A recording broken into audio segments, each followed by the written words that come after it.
Hello, everyone, and welcome back for another episode of the Outdoor Adventure Series podcast. This is your host, Howard Fox. The Outdoor Adventure Series podcast celebrates individuals and families, businesses, and organizations that seek out and promote the exploration, stewardship, conservation, access, and enjoyment of the outdoors. Our guest today is Phil Ertel. Phil is a board member of the Red Cliffs Audubon in St. George, Utah, and is the chair of the planning committee for the upcoming 2025 Birdfest, which will be held throughout southern Utah this coming April. Phil, it's good to have you back on the podcast. We had a session about a trip that we took together in Alaska, so it was great to see you again. Very good to be on here. Very good to see you, and I will share for our guests, like right off the bat, I am actually sitting in Phil and his lovely wife Susan's home in Ivan, Utah. I came up here from Las Vegas. I was lamenting, God, I need to get away. And Phil and Susan said, well, you got to come up. And yesterday, so today is Sunday that we are recording this episode. Yesterday, Susan and Phil took me to Zion National Park. So I have crossed off another national park, a little sticker for a water bottle. And we had a wonderful day. And today we visited the local state park, which is literally a stone's throw from where you live. And just for our listeners, what's the name of the park? It's Snow Canyon State Park. And Howard actually got to hike in the desert. I did get to hike in the desert a couple times, so I can actually say I hiked in Zion. I hiked in Snow Canyon. I actually saw a volcanic dome. And so, I mean, it's really amazing. There's these red rocks, and then all of a sudden there's volcanic rocks nearby. It was pretty spectacular here in southern Utah. So, but we're here to talk about the Audubon. Now, first, I remember back when we were on our trip in Alaska. We'll give a shout out to Uncruise Adventures because that's where the three of us met. Yeah. And you had shared with me and others that you and Susan were very much into birding, and I enjoy birding. I'm nowhere's near of being an expert at it, but I love seeing the birds, and whether it's raptors or little small birds. And I've got an app on my phone. But as birders, what is it about birding that really kind of just excites the two of you, and that you are involved with the local Audubon here in southern Utah? Well, birds are everywhere, and it's always fun. No matter where you go, you're going to find birds or you're going to hear them. And for me, the excitement is to be able to see them, because even though there are some plain birds that are just kind of brown and they may not be easy to identify, but there are so many birds out there that have just such brilliant colors or various sizes. You get into the raptors, the hawks, and the eagles, and they're just kind of majestic. And so it's just wonderful to see them and watch them in their habitat, to look at their behavior and try to learn about them and what they do on their day-to-day basis. So I am not a person that keeps score. There are a lot of birders out there who want to see as many species as they can. I do keep a list of what I see, but I'm not really adamant about how many I see whenever I go out. So I just have fun. It's great to be outdoors, and just seeing the birds makes it a lot more fun. I believe that to be true. And I've always enjoyed seeing birds, hearing birds. Where I grew up in Michigan, the cardinal is one that is very familiar to me back in Chicago. Now living in Las Vegas, and I don't get the cardinal, but there are certain birds that I recognize. And I was at a conference a couple of years ago, and a woman, her name is Bridget Butler. She goes by the Bird Diva. She lives up in Vermont, and she was coaching people on this idea of slow birding, which I think I have an affinity for that. As I want to go out, I love cameras. I like taking pictures. I would be very happy sitting on a park bench watching birds, seeing what shows up. Yeah. Or just if you have bird feeders in your backyard, what you do is that you just, when you can, the temperature's right, sit out there, watch the birds, because you can learn a lot about their behavior while just sitting in your own backyard. You don't really have to go anywhere. But yeah, taking a chair, going out into a park, just sitting there and observing, that's when you can really learn an awful lot about the birds themselves. And you'll see a lot. Oh, definitely. Now, with the Audubon here in southern Utah, now you have been out here for 20 some years, if I recall. 25. 25. Yeah. Had you always been involved with the Audubon out here, or when was that aha moment? Like, hey, honeybee and Susan, let's do this. Well, I have been involved, a member of the Audubon Society for probably since the 1970s. So it's almost 50 years. Okay. And I didn't get involved with Red Cliffs Audubon until I retired. When I was working, I just didn't have the time to get involved. So I retired in 2020. Mm-hmm. And what happened at that point is that it's like, oh, now I have the time. Red Cliffs Audubon has a weekly bird walk, and I had the time to actually go on those and meet people and become involved with the local organizations here. Okay. And were you just going out there casually, being around other birders? But what was the learning trajectory of now being a member of the Audubon, going out to the local, literally, folks, it's a stone's throw from the house. Okay, I can see the park right from the back window here, which is probably why you picked this particular area. Were you just taking your binoculars? Did you have like I know there's a guide, a Sibley's guide. Yeah. It comes in different sizes. Yeah. Were you out there with your guide, your binoculars, just listening? What was that activity like? Yeah, it's kind of what you're describing there, Howard, is that I would go out, and of course I have binoculars, and I would see birds moving here to Utah from other places, of course, where you have different birds, kind of like what you were saying, that you had the cardinal, and we don't have that out here. And so I had to figure out what those birds were. So I had a guide, and you can kind of look through the guide and try to identify the birds. I am not the best at identifying birds through their songs, so I don't concentrate much on that. The other thing is that there is an app called Merlin, which is put out by the Cornell Lab of Ornithology. And what you can do is turn on this app, and it'll record the songs of the birds, and it will identify, in most cases, the bird that's singing or a few birds that are singing. And then that narrows it down, and then you can actually get into your guide and look. And then you find the bird, and then you look for the markings, and then you can look through your guide and see if you can identify it. So that's how I did it out here.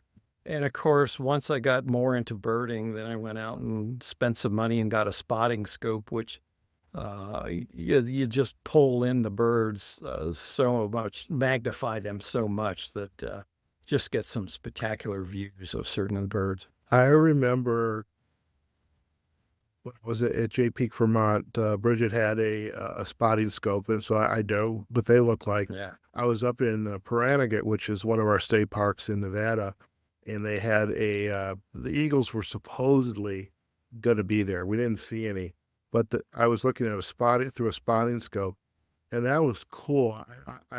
That's a heck of an investment. I mean, sometimes it's binoculars, that's good enough, but just being able to pull in and observe and the behaviors of these birds from a decent distance, it's got to be exciting. Well, binoculars definitely are a must. The spotting scope has limited use.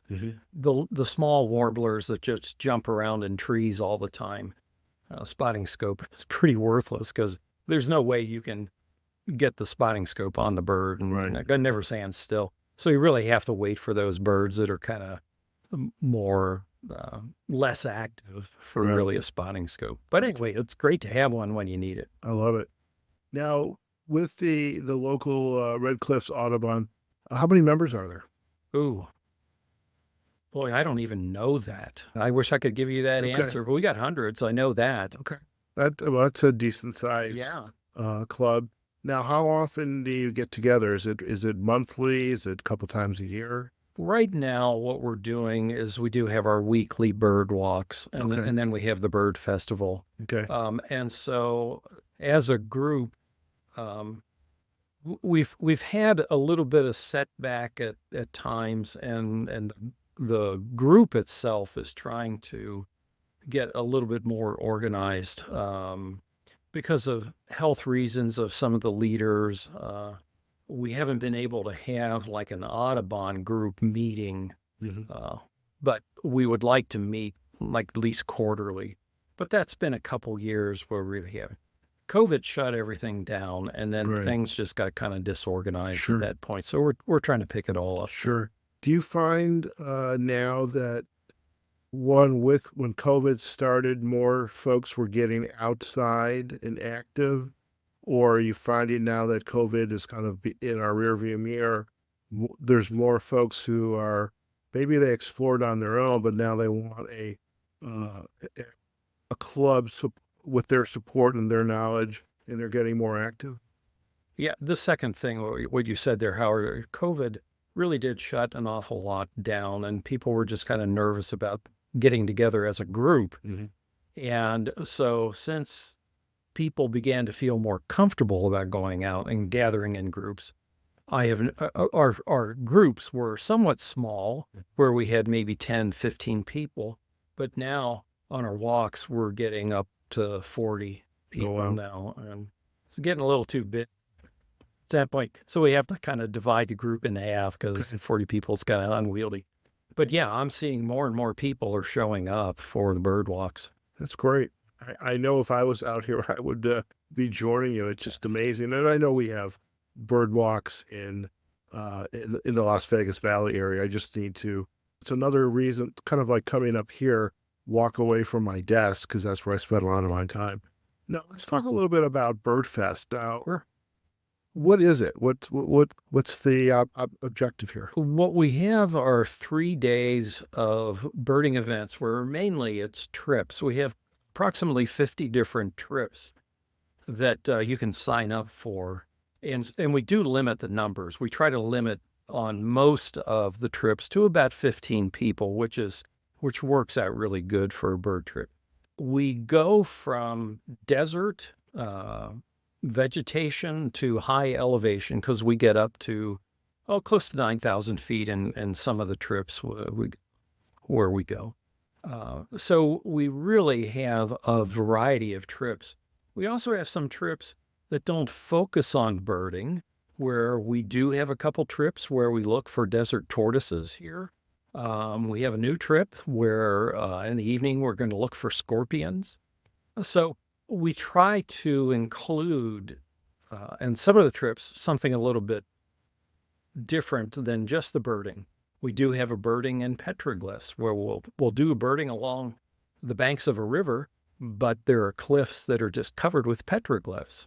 And so you get kind of a combination of those, but most of them are focused mainly on birding. So Now, how many days is this going to be? 3 days. 3 days.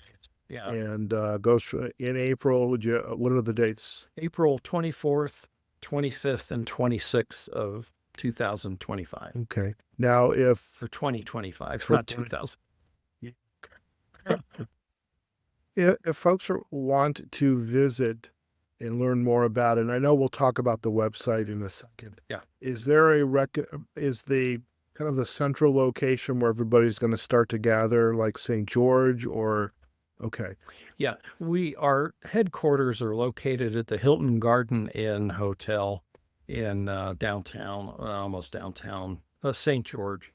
And so that's where everything starts. We do have some keynote speakers that'll be Mhm. in their ballroom there in the evening. So anyway, if you want to start out, you'll come down to the registration table and get some information and gather with people, fellow birders, Okay. and just kind of talk Now, with them. as a birder coming out here in April, weather's probably still can be a little cool. It's April. We're in high desert, still high desert out here.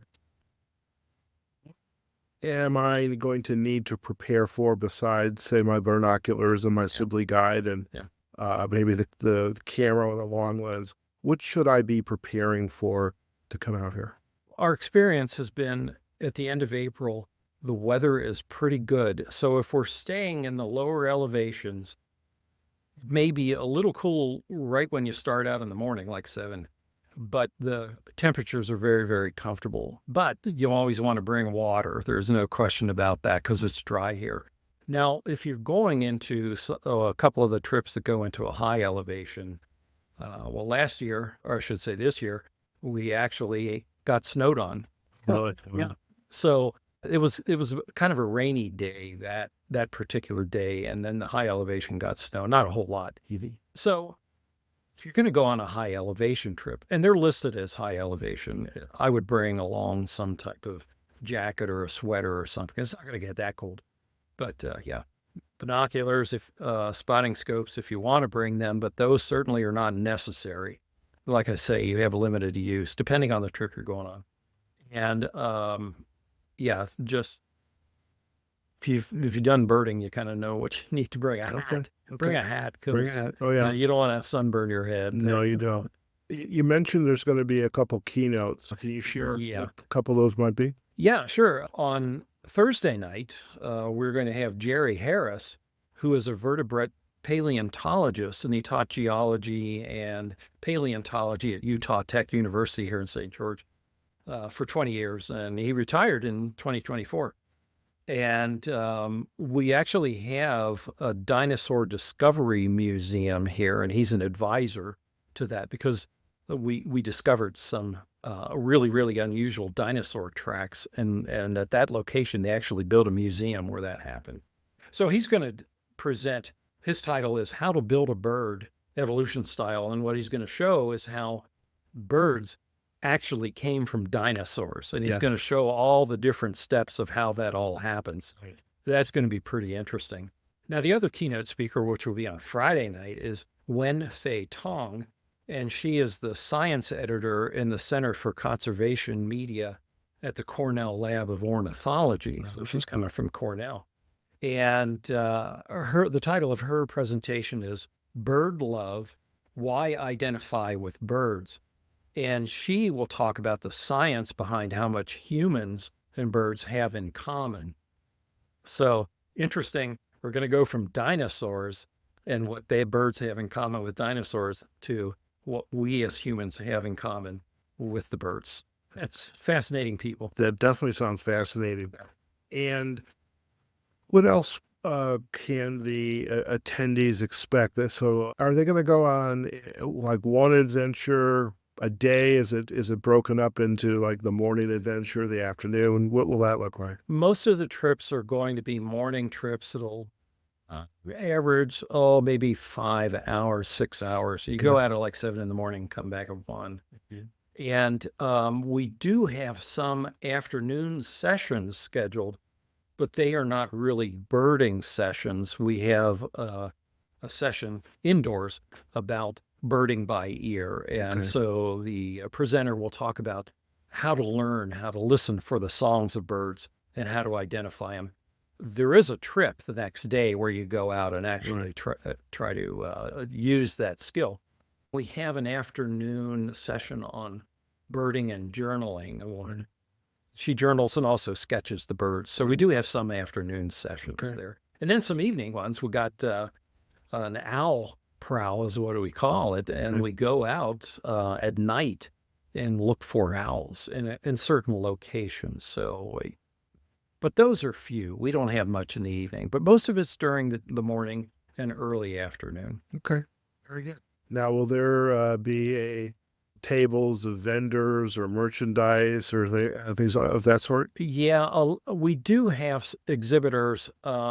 We invite non-governmental agencies to come and present. So we have Conserve Southwest Utah. We will have the Zion Forever Project, which is a group that supports Zion National Park and Cedar Breaks and Pipe Springs National Monuments. So anyway, it's an organization that will solicit funds for them and helps them out. We will have the local power company here have a really neat display that actually has a telephone pole and shows how birds electrocute themselves.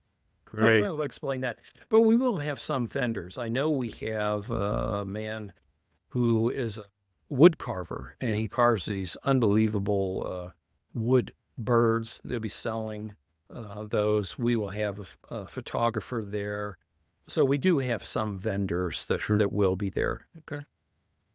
Now, with the 3 days, and obviously there's an investment in terms of travel to get here, there's investment in the hotels. What would be the investment to if I wanted to come up from Las Vegas and I want to register for the event? What is that cost going to be? The registration for the Birdfest is $40. It's reasonable. And so that includes, it's just the registration, and we do provide some food before the keynote speakers. I mean, it's hors d'oeuvres. I mean, it's not a meal or anything. So that'll include that. It helps defray some of the costs that we have here. Some of the trips are a bit of a distance from St. George. And so we rent vans to carry the people instead of having 15 cars going to a location. Yeah. So it helps defray the costs. Now, in January 1st, the website becomes live for the Birdfest. Right. And so you can look at it right now, but it just has general information. But we're going to have the real specific information January 1st. You'll have a list of all the trips that are available that you can sign up for. February 1st is when you can really decide on what you want to do. We'll have even more detailed information about the trips. And then on February 15th is when you actually sign up for the trips. Now, the trips vary in cost. Okay. So you have the $40 fee. Okay, so you have to pay for the trip that you want to go on. Okay. Yeah, and depending on the trip, they run either $25 per trip, or $45 for a few of the van trips. The highlight of the one trip we really do highlight is to see California condors, Right. where we go to Navajo Bridge, which is in Arizona, Marble Canyon. It's kind of where the Colorado River goes through right outside of Grand Canyon National Park. And so those particular trips, we actually hire a shuttle service Right. for a number of reasons. And so those will cost $70. Okay. So you can do a morning trip. You can do an afternoon workshop if you want or not. So basically you'll have a choice of 3 days of morning trips and then some afternoon stuff if you're really. Very nice. No, it seemed to me to be very reasonable.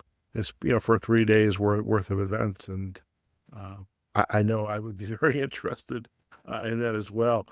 Anything else that you would like to share with our listeners about the experience of coming out here and going on, experiencing Southern Utah? Perhaps people have not been out here before, but also taking part in the Birdfest. Anything else that you would like to share? Well, just one of the things about the Birdfest itself is that we really are kind of in spring migration. So we will have some unusual birds that will go through here that we don't normally see. So that's kind of an attraction.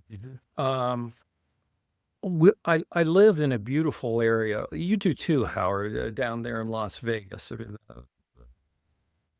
scenery is just spectacular in here. So if you come into town here, you go to the Bird Festival, and if you want to stick around a little bit longer, there's plenty of other things to see. Of course, Zion National Park. We will take a trip to Zion National Park. But if you don't go on that one, if you want to go by yourself, you can do that. Just spectacular scenery there. Bryce Canyon is 3 hours away. The North Rim is 3 hours away. You can drive a little bit south. We're right on the Arizona-Nevada border. I mean, we go through the upper northwest section of Arizona is where we are close to. And there are some natural areas that are out there. We have a Joshua Tree Forest that's out there in Arizona, which is only about 35 miles away from us. Nice. So there are so many different things that you can see out here. We have good restaurants in town. Yes, you do. Folks, I can attest to that. Good restaurants. Yeah. Well, I think it's going to be an absolute fantastic event, and wish you guys nothing but the best that experience for yourselves, and I'm sure you're going to have some folks that are just going to be totally blown away by the opportunity to be out here and explore southern Utah and the as well as the really the selection of birds that they're going to see. And as you had just mentioned, it is the spring migration. It's a very important part of the year, and I have no doubt they're going to have a fantastic experience. Okay. Now, if our listeners would like to learn more about the Red Cliffs Audubon and Birdfest, where are the best places for them to go? We do have a website for the Red Cliffs Audubon, which is www.redcliffsaudubon.org. And we do have a separate website for the Birdfest. And like I said, you can go there, but you're just going to get some general information at that. www.redcliffsbirdfest.com. If you don't want to wait until February to do birding, just go to our Audubon website. You can see the list of our activities, our weekly bird walks, things that we do. We do have some weekend trips, but not that often. But I know we have one coming up to look at raptors, I think in January, hawks and eagles, just a little bit north of us, so you can look at stuff like that. When you get together during the week, what day are the bird walks? Wednesdays. And the time changes depending on the year. Right now we meet at 9 o'clock wherever we're going to do the bird walk, because there are a lot of different locations. And once we head into the spring, it goes to 8 o'clock. And then we do have some in the summer where we meet at 7 because it's just too hot to go out any later than that. Okay. But right now it's 9 a.m. All right. So I was just thinking, I have another job, and so I'd have to plan around that other job if I was up here. It would be a great thing to take advantage of every week, but just have to work my schedule around that. What we are experimenting right now with Saturday bird walks. So wherever we go on Wednesday, like once a month, we'll do the same bird walk on a Saturday for the people who have to work. Gotcha. And that's kind of new for us. We're experimenting, and I can't say whether that's successful or not because it's pretty new for us to do that. So anyway, we're thinking of the working people. The Wednesday people are all retired. I know. It's like, well, let's see, I'm a couple years away from that, but it's like, okay, there's something to do. I love it. Now, we've got the website, Red Cliffs Audubon. We've got the festival site, Red Cliffs Birdfest. I know you're on Facebook and Instagram for the Audubon. We'll provide the backlinks to it on our show notes. I know we've got some photos that are coming our way. We'll have those on our show notes as well. And really, Phil, it's just been a pleasure to have this episode here with you in the comfort of your home. Mando, the really cool little cat, is nowhere to be found and being quiet and being very quiet. But again, thank you for your hospitality, taking me to Zion, taking me to the state park today. It's been a wonderful experience. I'm really excited to be able to share more about a little bit what I do, the podcasting, just to introduce Red Cliffs Audubon and the Birdfest to our listeners. Thank you. Well, it really has been a pleasure to have you here. I have really enjoyed the time spent with you. All right. So look forward to chatting some more. And folks, just go out there, redcliffsaudubon.org. You can visit also the website for the festival, redcliffsbirdfest.com. The site, as Phil was saying, is up now. But after the new year, you're going to see a lot more detail being added to the festival site, so you can start to plan your outing here in Southern Nevada. And again, we're going to provide backlinks to Facebook and Instagram. Southern Utah, not Southern Nevada. Did I? It's Southern Nevada. Okay, Southern Utah. I sit corrected, as I am sitting. And I'm not even going to edit that out. And as for us, you can find this episode on our website, outdooradventureseries.com. We're on Facebook and LinkedIn on our Outdoor Adventure Series pages. We'll also have the episode up on YouTube and, of course, wherever you listen to your podcasts. And remember, if you're on Apple, Spotify, we love comments, sharing, and really just want to know that you're enjoying these great episodes. Okay, folks, wherever you are, whatever you're doing, go out there, have a phenomenal day. Take care of yourselves, your family, and until next time, we look forward to having you on a future episode of the Outdoor Adventure Series podcast. Take care now.